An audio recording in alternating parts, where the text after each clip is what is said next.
1.2 million people are undetained, free, roaming about the country.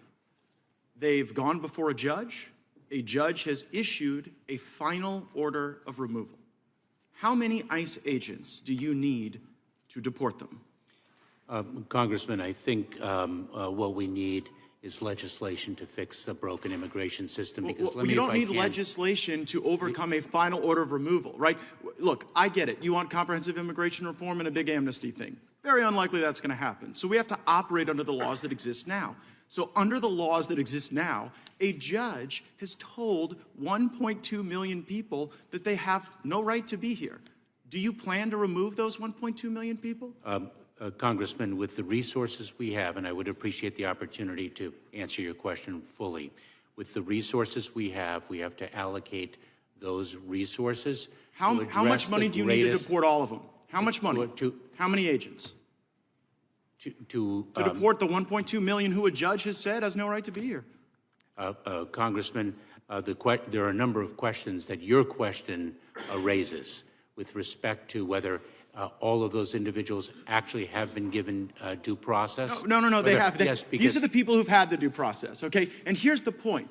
You have no plan to remove them. You don't know how many ICE agents it would take, and you don't know how much money it would take because you actually don't want to remove them. Oh. That's why you issued the September 30th guidance that says, well, you know, if you haven't committed a crime and you just came to our country illegally, we're not going to remove you. Isn't that your position? No, it isn't, Congressman. Not at all. Well, then what is your plan to remove the 1.2 million? Let me, if I may. Do you have one? Yes, we do. If I may, Congressman, as a former prosecutor, let me ask you a question.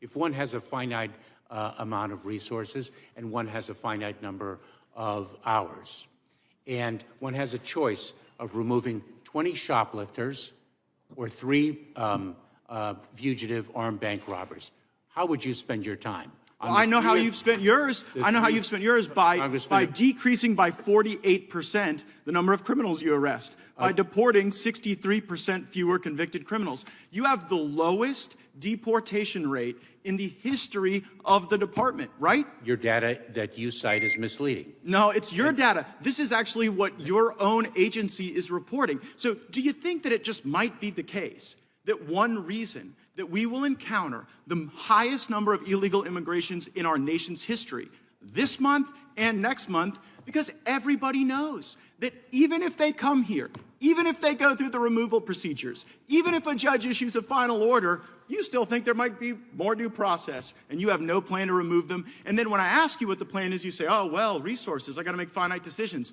I go back to my first question. How many ICE agents to remove the 1.2 million?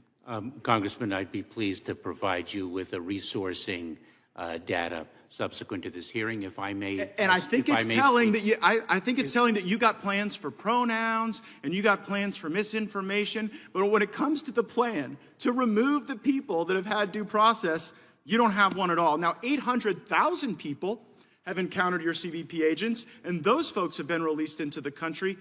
Like, some of those people are going to commit crimes, aren't they? Congressman, may I have a moment to answer your questions? Will some of the 800,000 commit crimes, yes or no? Undoubtedly. Undoubtedly. And so the Americans who are the victims of the crimes for the people that you release in the country are collateral damage that you are willing to accept in order to have our border function as a turnstile. You're willing to accept that collateral damage. Congressman, I couldn't disagree with you more.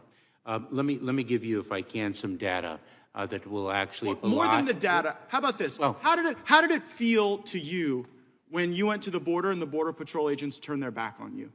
One Border Patrol agent turned his back on me, and I addressed that as the leader of the Department of Homeland Security.